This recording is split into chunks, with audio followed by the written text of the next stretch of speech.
जिनको किसी भी तरह से सर्दी जुकाम कफ हो, आप जानते हैं कि हल्दी का सेवन, यदि हल्दी को कच्ची हल्दी यदि थोड़ी सी भून करके भी यदि आप सेवन करते हैं तो उससे जो खांसी है आपकी वो ठीक हो जाती है। तो खांसी को ठीक करने के लिए आप हल्दी का सेवन कर सकते हैं। सर्दी जुकाम के लिए जिनको एलर्जिक प्रॉब्लम है, आयुर्वेद में एक औषधि हम बनाते हैं हरिद्रा खंड करके। हरिद्रा खंड विशेष करके जो ऑर्टिकेरिया है, शीत पित्त है, ऑर्टिकेरिया के लिए बहुत ही अच्छी औषधि है हल्दी। शीत पित्त के लिए किसी भी तरह से शरीर में दाफड़ है, खुजली है, उसमें भी हल्दी अत्यंत गुणकारी है, उसके लिए आप हल्दी का सेवन कर सकते हैं। और जिनको कहीं कट जाए, कहीं चोट लग जाए, उसमें भी हल्दी, सिर्फ हल्दी का पाउडर सिर्फ उसमें लगा देने मात्र से, या कॉटन में लेकर के, रुई में लेकर थोड़ा हल्दी लगा करके ऊपर से रुई रख दीजिए, आप देखेंगे इन्फेक्शन नहीं होगा और वह घाव जल्दी से भर जाएगा और आपको पीड़ा भी नहीं होगी। इसी तरह से हमारे यहाँ पुरानी परंपरा है, ये प्रत्येक भारतवासी विशेष करके गांव में रहने वाले लोग इस बात को जानते हैं, यदि कभी चोट लग जाए, आदमी कहीं गिर जाए या गुमचोट लगे तो उसको कहते हैं इसको चोट लगी, हल्दी मिला हुआ दूध पिला दे। वास्तव में हल्दी और दूध का संयोग आपको करता है निरोग, निरामय और चोटों से मुक्ति। हल्दी अपने आप में बहुत अच्छा एक पेन किलर भी है, दर्द विनाशक भी है। हल्दी से कितनी भी भयानक पीड़ा हो रही हो, एक चम्मच हल्दी को यदि आप दूध या गर्म पानी से ले लेते हैं तो उसको फिर आपके शरीर में किसी भी कारण से पीड़ा हो रही हो, उस पीड़ा से आपको मिलती है मुक्ति। तो दर्द के लिए भी आप हल्दी का प्रयोग कर सकते हैं। इसके अतिरिक्त यदि आपको किसी भी तरह से स्किन की प्रॉब्लम है तब भी आप हल्दी का सेवन कर सकते हैं। 1 ग्राम हल्दी सुबह खाली पेट नियमित रूप से सेवन करते हैं तो आपकी खाज, दाद, खुजली और किसी भी तरह की स्किन प्रॉब्लम में इससे पूरा मिलेगा आपको लाभ।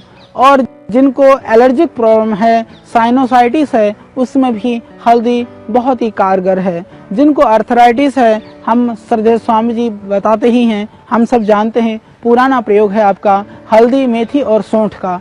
हल्दी, मेथी और सौंठ का पाउडर करके यदि आप सेवन करते हैं प्रातः सायं 1-1 चम्मच, तो किसी भी तरह की अर्थराइटिस की प्रॉब्लम है, शरीर में दर्द है, आपको सूजन है, उसमें पूरा आपको लाभ मिलेगा।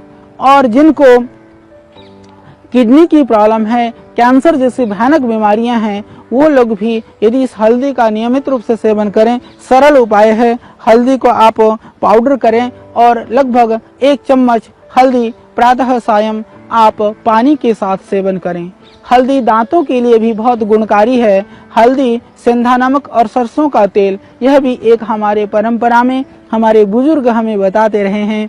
हल्दी, सेंधा नमक और उसमें थोड़ा सा मिला लें सरसों का तेल और आप मंजन की तरह से, पेस्ट की तरह से यदि उंगली से आप पेस्ट करेंगे तो उससे मसूड़ों की परेशानी, मुख की जो बीमारी है, दांतों की जो परेशानी है, उस रोग से भी आप बच सकते हैं। उसके लिए भी यह अत्यंत लाभकारी है। और जिनको मुंह में से दुर्गंध आता है, थोड़ी हल्दी डाल के, थोड़ा सा सेंधा नमक डाल के यदि गरारे करते हैं नियमित रूप से मुख की, जिससे दुर्गंधी भी खत्म हो जाएगी।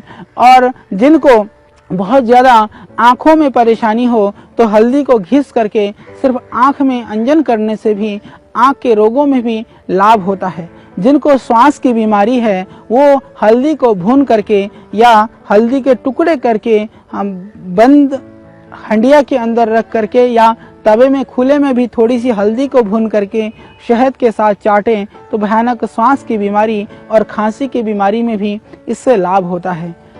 हल्दी अत्यंत गुणकारी है और बहुत ही चमत्कारिक है। आपके घर में है, आपके रसोई में ये है और आपके पास थोड़ी सी जगह है तो थोड़ी ताजी हल्दी ला करके और ये आप अपने घर में थोड़ी सी जगह पर भी लगा सकते हैं।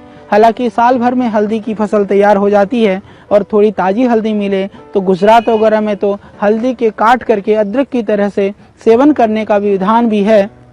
और ये इससे थोड़ी यदि कच्ची हल्दी आदि आप नियमित रूप से लेते हैं तो इससे आप डायबिटीज से बचेंगे, पेट की बीमारी से बचेंगे, पेट की इन्फेक्शन से बचेंगे, अल्सरेटिव कोलाइटिस से बचेंगे, कैंसर जैसी बीमारी से बचेंगे। तो आप हल्दी का सेवन ताज़ी मिले तो अच्छा है, और यदि बाजार में पीसी हुई हल्दी के ऊपर आपको संशय है तो आप हल्दी की गांठ लेकर के आप उसका पाउडर करके इसके सब्जी के अलावा भी आप हल्दी का सेवन प्रारंभ कर दें। छोटे बच्चों को भी थोड़ा सा दूध में डाल करके आप दे सकते हैं। इससे आपका घर सुरक्षित होगा, आपके बच्चे रोग मुक्त होंगे और आपको भी नई जिंदगी मिलेगी और विभिन्न रोगों से आपको मिलेगी मुक्ति। यह अत्यंत लाभकारी पदार्थ है। हम जानते रहे हैं कि ऋषियों ने हमारे जीवन के लिए उपयुक्त समझते हुए दैनिक भोजन के अंग में इसको समाहित किया। अब हम सिर्फ भोजन में ही नहीं, आज से औषधि के रूप में भी इस हल्दी का सेवन करेंगे और स्वयं निरोग रह करके समाज को रोग मुक्त करने में महती हम योगदान देंगे। यही हमारा संकल्प है। इसी भावना से हम प्रतिदिन आपके लिए ढेर सारी जानकारी के साथ ढेर सारी जानकारियों को लेकर के आते हैं आपके बीच। तो आज हमने बताया आपको इस हल्दी के संदर्भ में, हल्दी के गुणों के संदर्भ में, हल्दी के औषधीय प्रयोग के संदर्भ में। कल फिर हम आपके बीच में होंगे एक और औषधीय प्रयोग को लेकर के। तो आज से आप हल्दी को औषधि के रूप में प्रयोग करते हुए अपने आप को निरोग और निरामय करें और बाकी लोगों को भी आप इसके लिए प्रेरित करें। यही हमारी आप सबके लिए संदेश, यही मेरी शुभकामना।